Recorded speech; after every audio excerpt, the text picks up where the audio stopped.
Your husband's mistress is at your favorite Chanel store. Do you run away or do you stand your ground? Now, does that question change depending on who your husband's mistress is and what your husband's mistress is wearing? I think yes.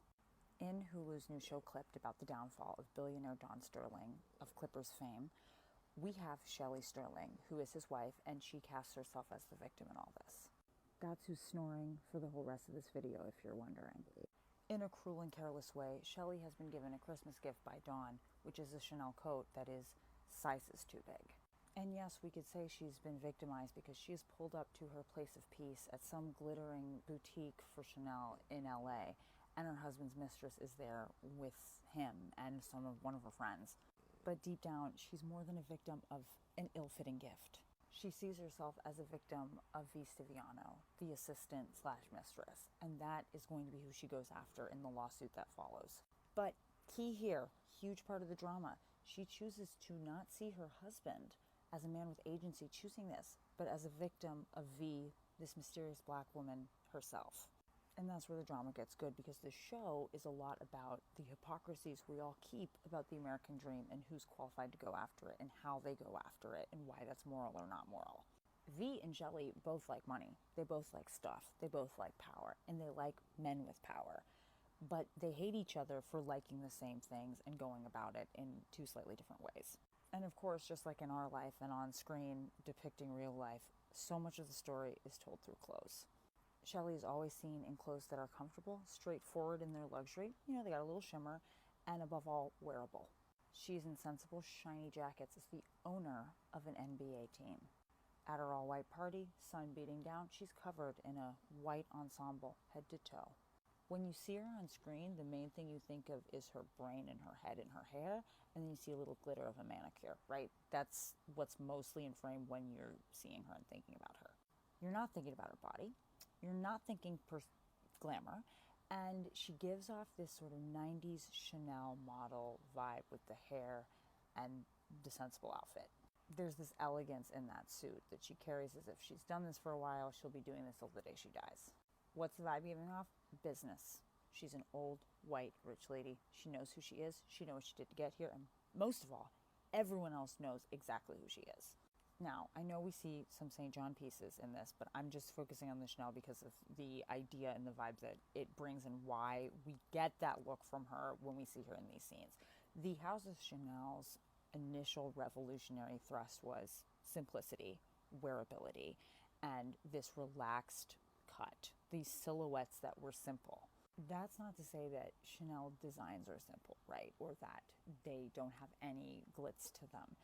It's just to say that in the time when Chanel is bringing out these pieces to these women, it's in the time when Dior is out here with corsets and gussets and flounces. He was referencing these dramatic silhouettes for women, this from another time. And you know what was everywhere? Flounces, those corsets, swaths of fabric, swaddling women. The utility and the work and the political nature of a high society wife was hidden in this mysterious feminine form with their clothing. It was like this feminine adornment that was mystery.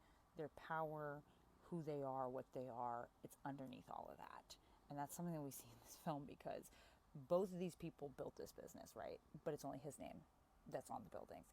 He's the guy who people think are the owner, the guy in charge, and she's the dutiful support. But we'll get into that later. The drama and the impracticability of the clothing of the time when Chanel's out here, like revolutionizing and changing everything, it was just accepted by the women of high society and of the day. It's the way it was done. But remember, Chanel didn't, like Shelly, didn't grow up with millions of dollars. Chanel clawed and sewed her way to the top, and so did Miss Shelly with these somewhat sketchy housing arrangements and buy-ups that she did that would eventually cause flack in the family for discrimination and all sorts of terrible things. We're not surprised, are we? And back to what I was saying earlier with Shelly and Dawn, this is not the wife, right? This is the business partner. She's also the fixer. Smooth things over, make sure that she's the presentable, appropriate front that humanizes him. V, the assistant, she's not sitting courtside in Chanel.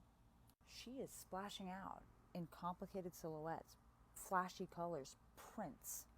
There's a scene where V is dyeing his hair outside. She has her practical rubber gloves on, but what is she wearing? A French sheer bodysuit. There's nothing practical about that. But she is not there to offer practicality to Dawn. She is there to be an escape. An escape from what? Duty, the wife, the business, the way things are socially ordered. Shelly is the long haul. Shelly is the owner in the owner's box in a full Chanel suit. Remember when Sophia Richie decided to rebrand? Remember how she was killing the super on-trend looks from the hot celebrities who were new money LA? And then she switched up on all of us. And she started looking like a member of a royal family who had decided to forego titles for their kids. She wanted a different story told about her. She chose Chanel to tell that story. The boxiness of classic Chanel has this boyish quality, right? Or what would be called a boyish quality. I have put on pieces that make my form just disappear, and I'm already kind of shaped like a square. Chanel was not originally about selling your position as a woman in society off of the exhibition of your feminine curves and body. It didn't use the corset or a super classic feminine shape. It was, in a way, activewear. We all know Sophia Richie spent significant time around a certain family who have made millions of dollars off of the exhibition of, the display of, the commentary on their bodies.